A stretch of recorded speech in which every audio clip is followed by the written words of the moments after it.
Dana Denha, and you're watching FYI. Every January, we remember the impact Martin Luther King Jr. had on our society. We just recognized his national holiday, but one of our local universities made his legacy a priority, not just for a day or a week, but for generations to come. Eastern Michigan University marched for our freedoms in honor of MLK. This year is especially special and important because this is the 50th anniversary of his death. So of course we just wanted to make sure that we did his legacy justice. That march is to symbolize the march from Selma to Montgomery many years ago, which started out with a small contingent and grew and grew and grew until they hit Montgomery. They started small with about 3,200 people, and they grew. By the time they got to Montgomery, they were 50,000 strong, and there were people of every race, every gender, every ethnicity with a united voice. The march began at the King Garden, adorning a bust of the man himself. Our theme is live the legacy, look back, be present, move forward. It's important that we can look to someone who we know fought hard, someone who had a lasting effect. A group of local men are sharing their vocal skills with the county as they work with each other to create harmony. The Huron Valley Harmonizers serenade their audience with the barbershop quartet-style chorus. Well, every Tuesday night between 7 and 9:30, the Huron Valley Chapter of the Barbershop Harmony Society meets here, and we sing all night. We have a chorus rehearsal. We do quartets. We just spend the evening singing, having fun. In barbershop, it's carried by the second highest voice, and we call that part the lead, and they sing the melody. And then there's a tenor that floats around on top of that, and then there's a bass that sings all the low notes down below, and then there's a baritone, which we like to say gets all the leftover notes. The HVH offers a Valentine's Day deal that delivers a barbershop quartet to a location of your choice, and they will do a 2-song performance to your special someone.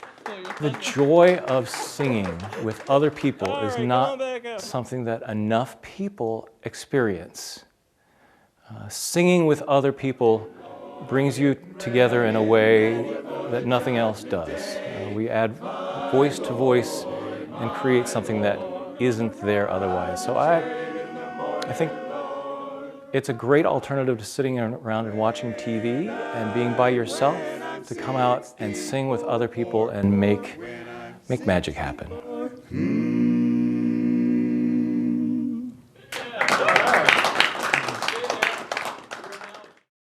For more info or to book a singing Valentine, visit hvharmonizers.org. Stay tuned, and we'll be back shortly with more news and information.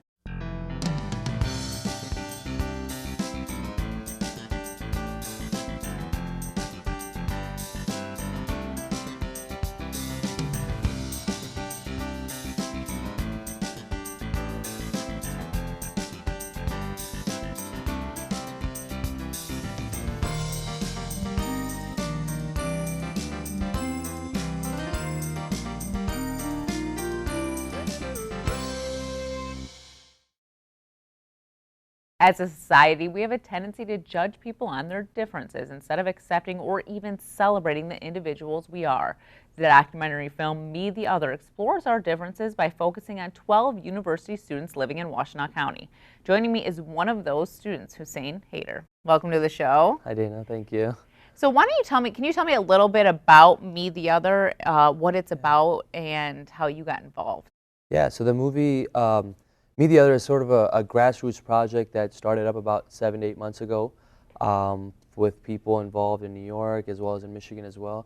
And they thought, hey, maybe we can tell a cool story, success stories of several students in the Washtenaw County and also make them really diverse and sort of expose people to different stories. And so that's how it started. One of the co-producers, Dr. Shahrazad Mirafzali, she was very involved in the, in the conception of the project and in the movie itself. And so she happens to be an instructor at the University of Michigan School of Dentistry, where I happen to be a fourth-year student. And so the connection was there. And she said, hey, I know about your story. and we'd like to just come have you audition and see what we can do. So I went in and not really knowing much about the project or what it was going to be like, and just kind of answered some questions, and a month later I got the email saying, hey, we want you in the movie. And then since then it's just, to be perfectly honest, you know, not knowing too much about the project, but learning about it as the project developed. And you know, I got to tell my story, and hopefully that kind of inspires other immigrants looking for inspiration, and people who haven't dealt with immigrants or haven't had that kind of exposure, for them to at least just get some exposure. And my story is just one of 12 stories being told in the movie, so it just ended up being a really cool project. So can you tell us a little bit more about your story of immigration? I actually come from, my father's an immigrant. Yeah. My mom isn't. He married after he got here, but it's similar to you. My dad was about 14 when he came. Yeah, that's amazing, because I coincidentally came here when I was 13. Yeah. So my story kind of starts in Pakistan, which is where I was born. And at the time, we, you know, in that country filled with a majority of Sunni Muslims, we were a family that was that was mainly Shia Muslim. And so for the most part, the country doesn't have any issues with that. But this is also the time in early 2000s and late 90s that they started to develop these groups of people, small groups of people that were targeting Shia Muslims in the country, especially successful ones. And so my dad, being a physician, became an easy target, and it took basically a cousin of his who was also a physician who was shot and murdered outside of his clinic after receiving multiple death threats for a while. And so we said, okay, we need to find a way to get out of here. And so we found refuge in America, came here. In the process, by the time we got here, of course, my brother had turned, you know, over 21, and he wasn't able to come together with us, but the rest of the family did, me, my sister, and my parents. And so we moved to New Jersey, and then it was just, this was, you know, around 2004, 2005, and it was a big culture shock for us, because unlike many other families, it wasn't like we came here for economic opportunity or the American dream in the more like common sense, but in another sense, we were still looking for a better life, and sort of that removal of that fear in your life of what life is going to be like in the future. So, you know, you find yourself here, and then then like any other immigrant, as you would know as well, then you gotta find yourself integrating in a new community.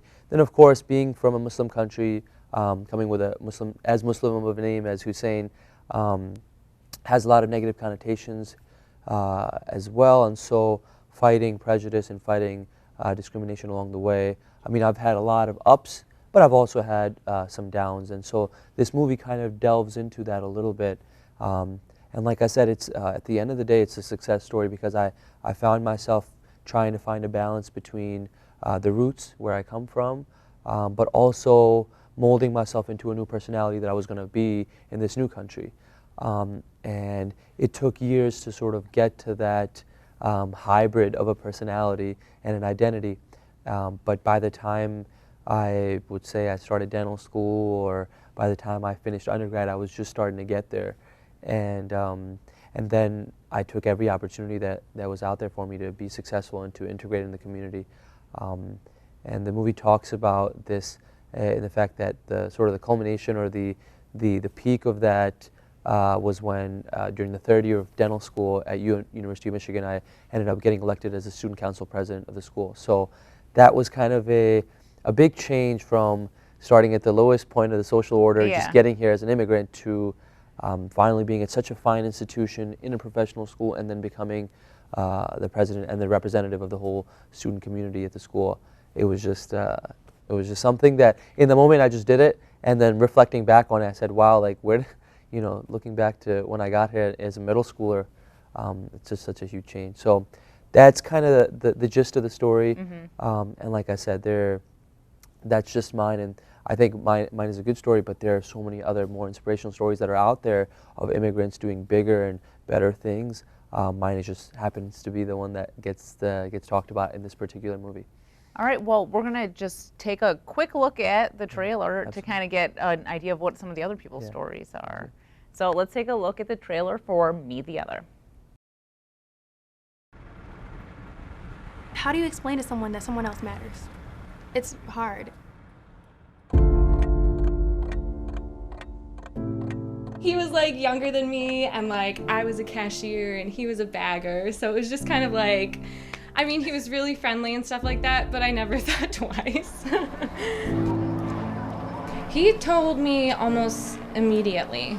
He wanted to make sure that it was very clear that I knew his situation. Before you even said one word, you fit the stereotypic mold, right? You're bound to feel like the other where everyone else seems to be equal. And that is not fair. It doesn't? Sorry. Someone who doesn't have a place anywhere.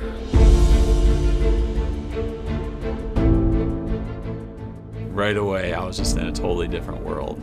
People looked at me as if I were different. And my entire life changed. People intend to make me uncomfortable, to intimidate me. I had a sense of, well, God loves everybody but me. You start questioning all your beliefs. So it's kind of in that moment, I was just like, if I can't even handle like salad dressing, how am I going to handle all the other stuff that's going to come up in life? I'm not a very angry person, but sometimes I do ask God, like, why do all of these things happen at once? Kind of hard for me because I've never spoken to anyone about this.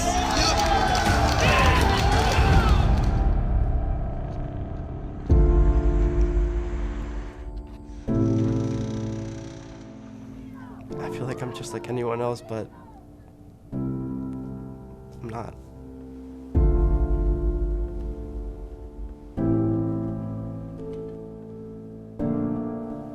Why do we have to argue that we matter? We should all just believe we matter.